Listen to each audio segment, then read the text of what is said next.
Every morning the world starts quietly, one soft light at a time. Homes flicker awake, shops open. People take those first small steps into a brand new day. And in all of that ordinary movement, there's something kind of extraordinary. A moment worth noticing, a spark you feel before you even name it. Sometimes it's quiet, sometimes it's small, but kindness shows up right on time. And every morning we choose to show up with you so we can look for that spark together. Good morning. I'm Matt Roof, the Uncommon Kindness Guy, and this is Kindness Rising. Let's rise together.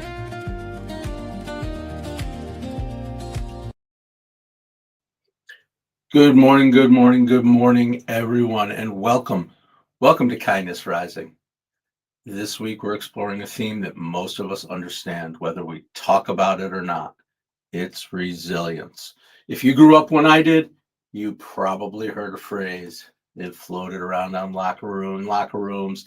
It was on bumper stickers, job sites, and sitcoms. Life's a bitch, and then you die. Not exactly the most inspirational, but it captured something real. Life does hit. Plans break, money gets tight, careers pivot, and things don't go the way we scripted them. But this week isn't about pretending life doesn't hit. It's about how we answer back. So let's rise. This is Kindness Rising.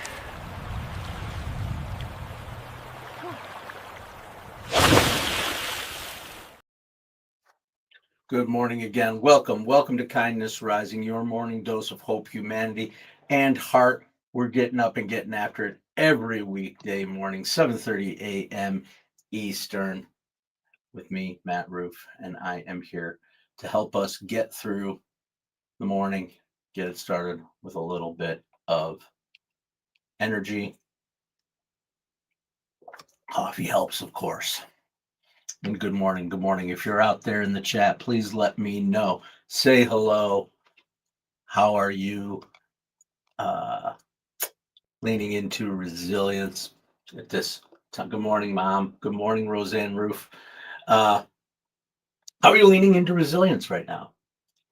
It's that time of year, at least up here in the Northeast United States, where resilience is kind of every day. We're getting closer. We're getting closer.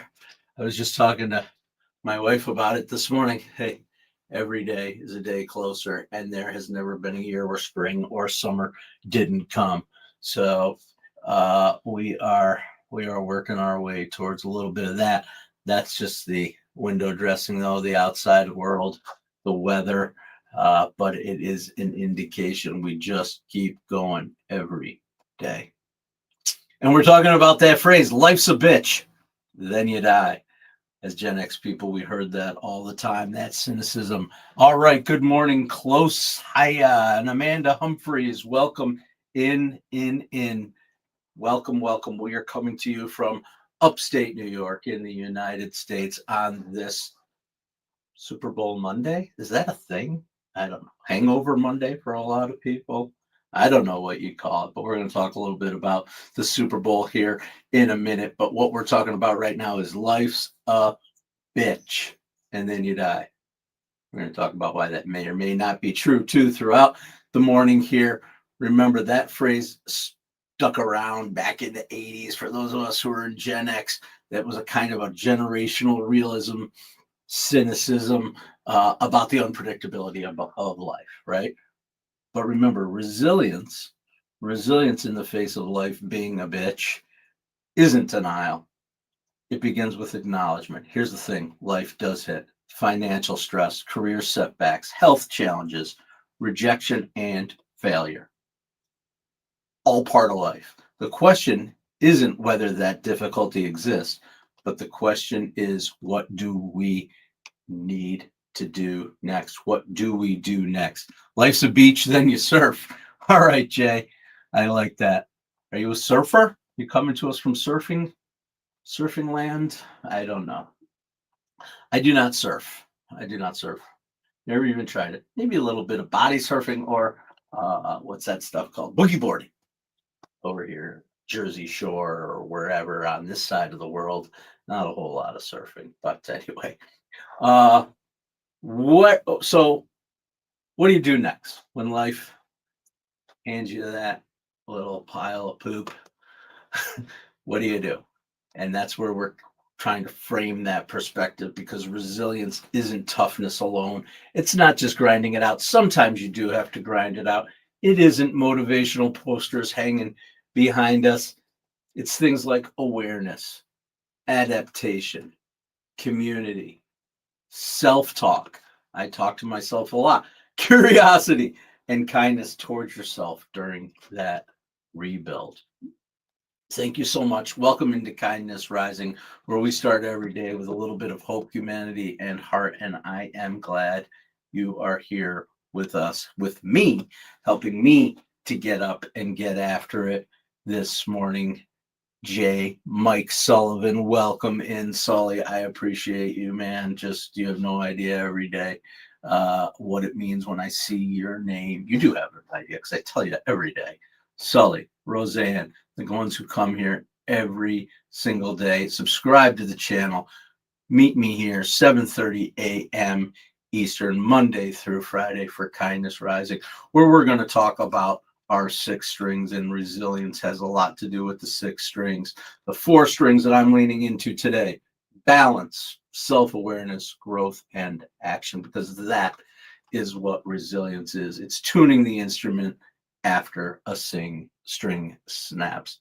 Michael McDonald and Eli Daniel, welcome in this morning to Kindness Rising on a Monday, Super Bowl Monday, Hangover Monday.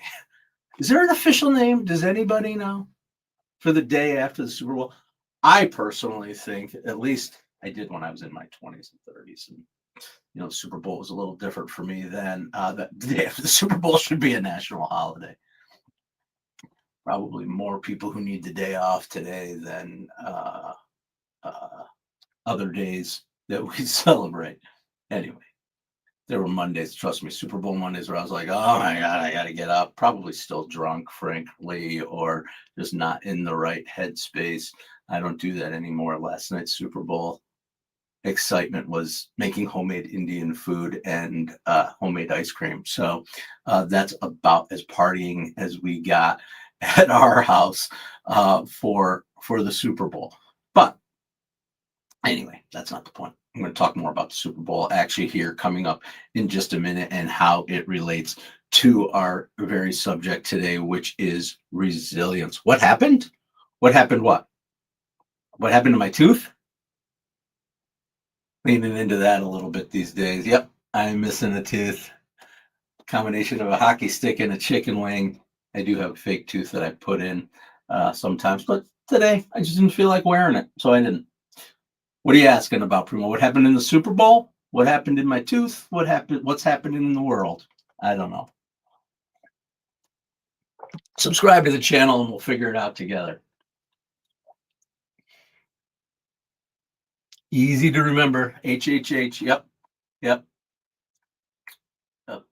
Absolutely. Thanks. Hope, humanity, and heart. That is our theme here at Kindness Rising. Mike Sullivan, I appreciate you. You lost the same tooth to a BB gun, Mike? Wow. What happened in the Super Bowl was the Seattle Seahawks had a dominating defensive performance and won the game. So yeah, it was definitely it was mostly a low-scoring game until the very end, when a couple of touchdowns happened. But I don't think the first touchdown happened until sometime into the fourth quarter. I'm sorry, I got distracted there for a second. I don't think a touchdown happened, and I don't think the Patriots scored until the fourth quarter, actually. But I watched the whole game. I really didn't care what happened on either side. I wanted the Seahawks to win because my wife had a bet with one of her coworkers. But that's really the only reason. Honestly, the only reason. And my numbers in my pool didn't hit. But whatever. And I liked the commercials. And I was interested in the pregame for sure. And even the halftime show was a mind opener for me. But the pregame was awesome for me. I enjoyed Green Day.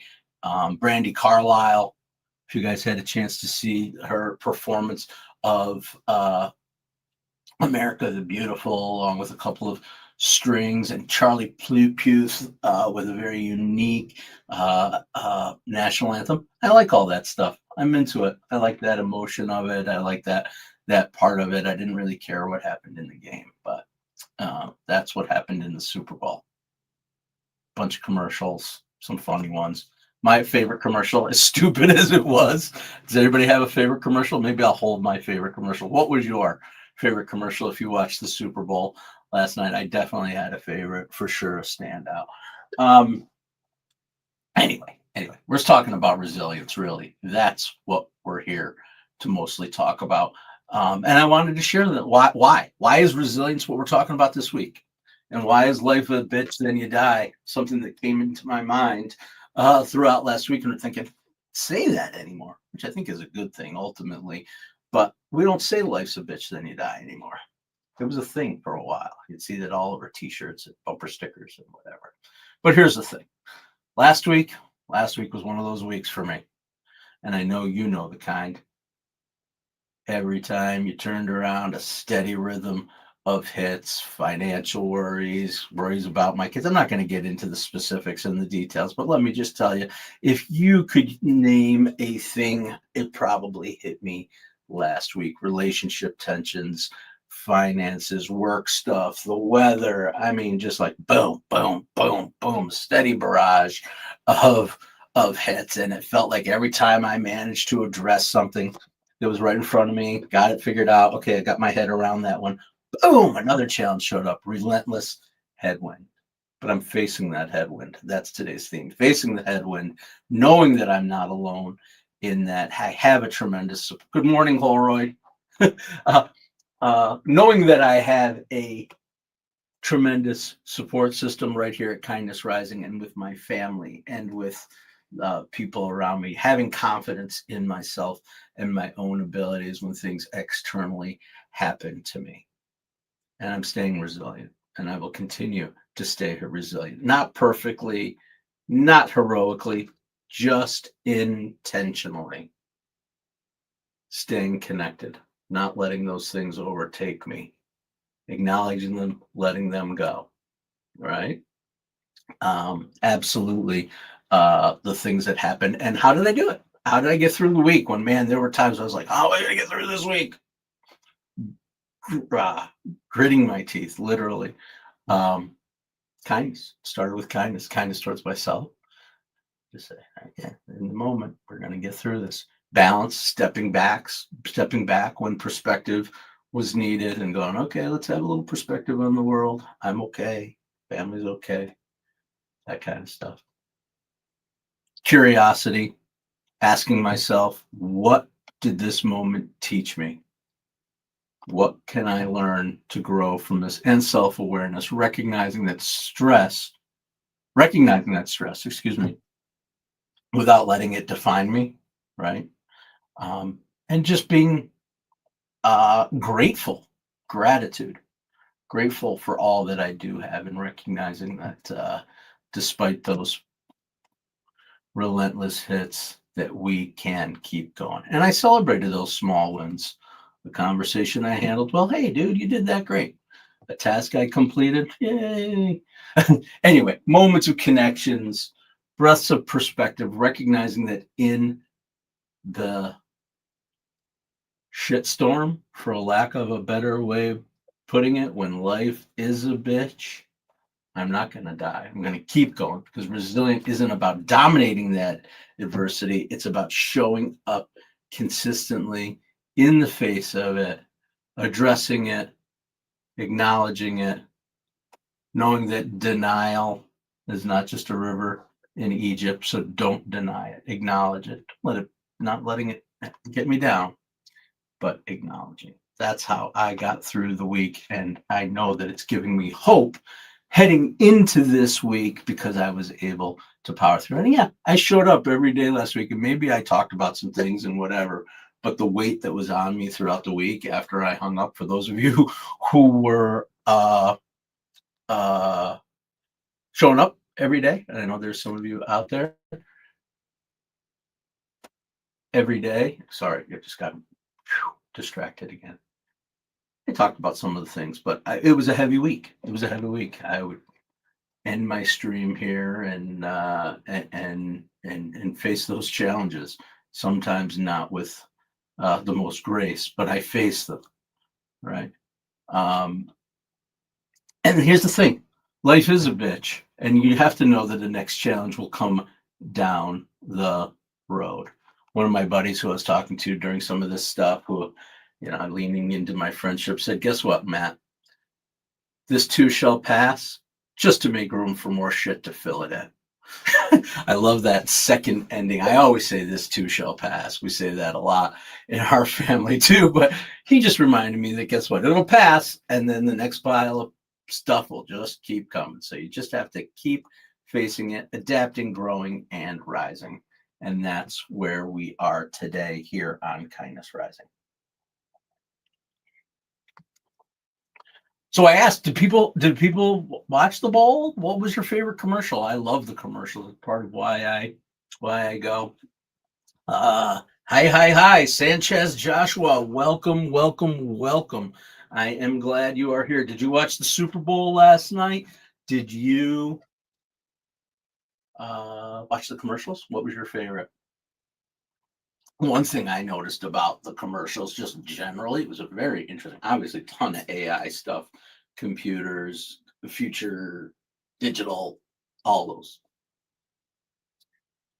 Not a whole lot of products. Usually it's products, right? You had the Budweiser commercial, which I thought was a good couple of Budweiser commercials that were cool, but not a whole lot of products.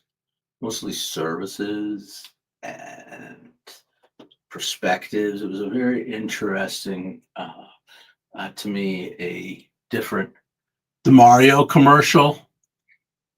There was a Mario commercial for the new movie. That was the other thing. Yes, thank you for saying that, Sanchez. Absolutely. Ton of commercials about new media coming out, new movies, shows. The Netflix had a commercial.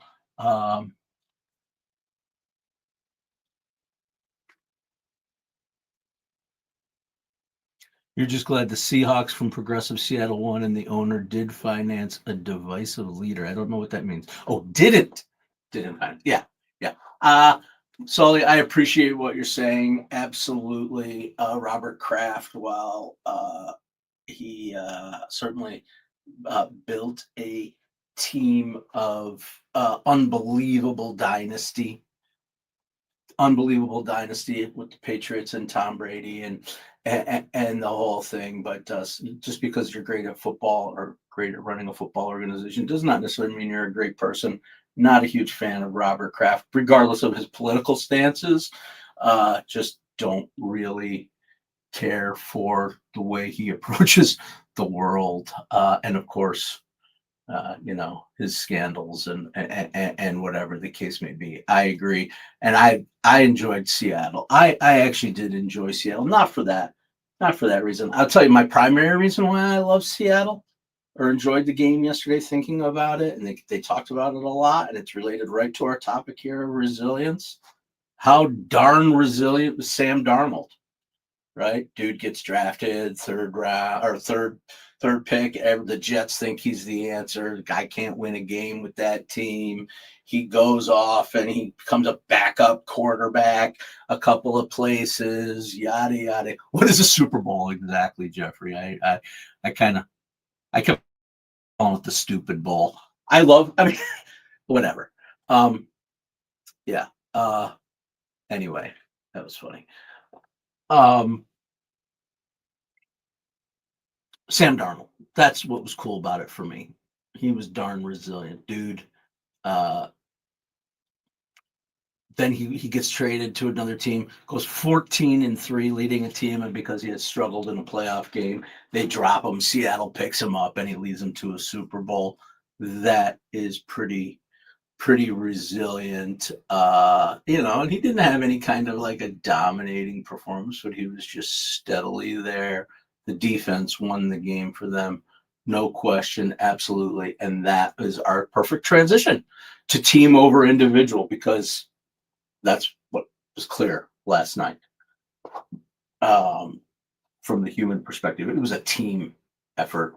There was no one individual dominating performance. The running back for Seattle had a great game, but only because his offensive line blew holes open for him, and they did great. I mean, I'm not going to undermine anybody's individual performance, but it was clear that the team defense for Seattle was what won the game. And even New England's defense was unbelievable, holding Seattle to just field goals pretty much the entire game until a pick six and a random touchdown. Like it was pretty cool. But most of the times in the Super Bowl, we remember things like that unbelievable throw, the head catch, the whatever, right? That historic performance, the one iconic play that defines the entire game. That didn't happen yesterday.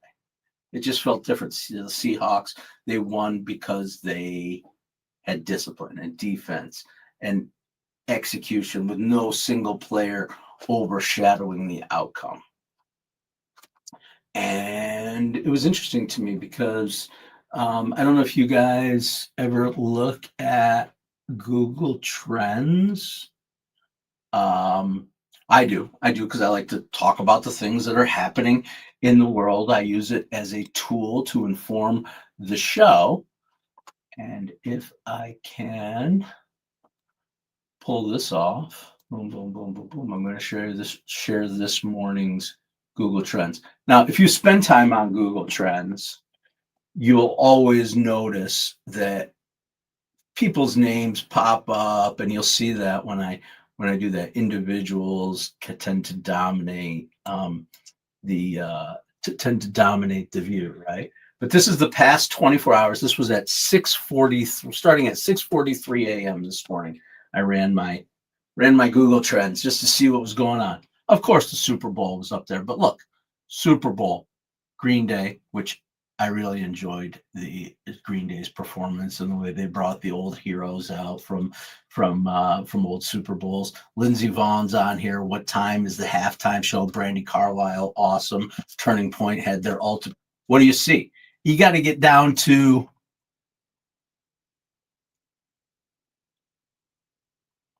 here. Drake May. I think he's 16th on the list. First time you see an individual player's name, and that's the losing quarterback who shows up in the trend. Not some dude that, like, you just keep going. And Sam Darnold shows up finally. So, I mean, if that's not an indication, to me, that's an indication, actually, of the fact that it's recognized that this was not about the individual performance. It was about the team performance. I thought that was kind of really cool. And it reinforces something that we don't really talk about, which is success. Real success that we don't talk about enough. We talk about it. But real success is often not, struggling through this one. Success. Real success is often distributed. It's shared. It's built through coordination, not heroics. And it ties directly into resilience. We often think of resilience as an individual trait, toughness, grit, pushing through it alone. But resilient systems and teams, they don't work that way. Trust, structure, communication, shared responsibility. It's true in sports. It's true in business.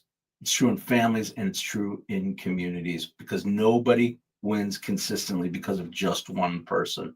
Even those old teams with Jordan and LeBron James, all those things. I switched to basketball for some reason. They win because the whole ecosystem holds together. Thank you for joining me here on Kindness Rising this morning, just like I show up every day, weekdays, 7:30 a.m. Eastern, to help you get up and get after it. Having fun and playing musical windows. Anyway, all right, I'm going to get back to it because time is flying. What was my favorite commercial? Nobody asked me, but I'm going to tell you anyway. I don't know why. I just died laughing and loved the Ben Affleck Dunkin' Donuts commercial with all those celebrities popping in their 80s 90s mode. It was hysterical to me. I just loved it. I loved it. I'm going to go back and watch it again, but I actually laughed out loud at it. Uh, and I appreciate a little self-facing humor like what Ben showed in that commercial with all those other stars. It was pretty darn funny. Did anybody else see it? All right. So we're winding down on Super Bowl Monday, Hangover Monday, whatever, the beginning of Resilience Week here on Kindness Rising. I am glad you've chosen to come out here, spend some time with me as we get up and get after it with hope, humanity, heart, and heart. And as always, I like to give us a little bit of some things to think about, something practical to walk away with, not just my musings on things like resilience and team effort and that kind of thing. But here's three things that can help you in the face of adversity to be resilient. And they're the things that I'm leaning into as I move forward and upward up that spiral staircase we talk about. Name the reality. Don't be in denial. Avoiding the truth only drains your energy, and clarity will fuel your resilience. You'll figure it out, but be real about it. Understand it. Have some self awareness. Last week we talked about control and controlling the controllables. If that doesn't connect right here, I don't know what else will. When we're feeling overwhelmed and in need of some resilience, all we can do is focus on those small forward actions that matter: a phone call, an email, one small step, because momentum and consistency is going to beat perfection every single time. And lastly, we've got to practice that internal kindness. Self-talk matters. I know there were times last week when I was wallowing and I got into myself and saying I'm a failure, or I can't do this. There were times, and I had to bring myself back up and recognize that I was having that self-talk that was only self-defeating. Failure is learning. I had to remind myself of that. And what can I control from what I learned from those failures, from those challenges? I'm replacing I failed with I'm adjusting, modifying, adapting, moving forward, learning and growing, because resilience, it grows from inside ourselves, just like we talk about with James Allen and As a Man Thinketh. We're going to get back into some of that too. So those are the three things I want us to do. I know I am going to do my practical takeaways. I'm going to name my reality. I'm not floating down denial. I am controlling the controllables. What can I do? Those small actions moving forward. And I am practicing internal kindness, telling myself, reminding myself that I am not, just because I fail at something does not mean I am a failure. It means I am learning from that failure and growing. And that's Kindness Rising this morning. Maybe the old phrase, life's a bitch, then you die, got one thing right, that life isn't always easy, but it's missing the ending.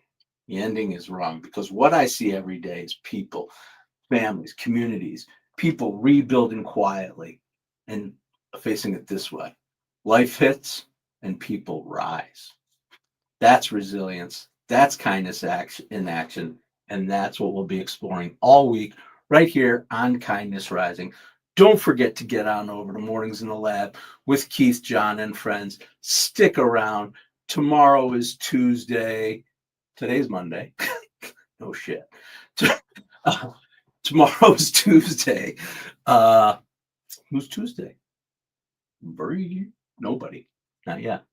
But Wednesday you'll see Jason Hewlett, and Thursday you'll see my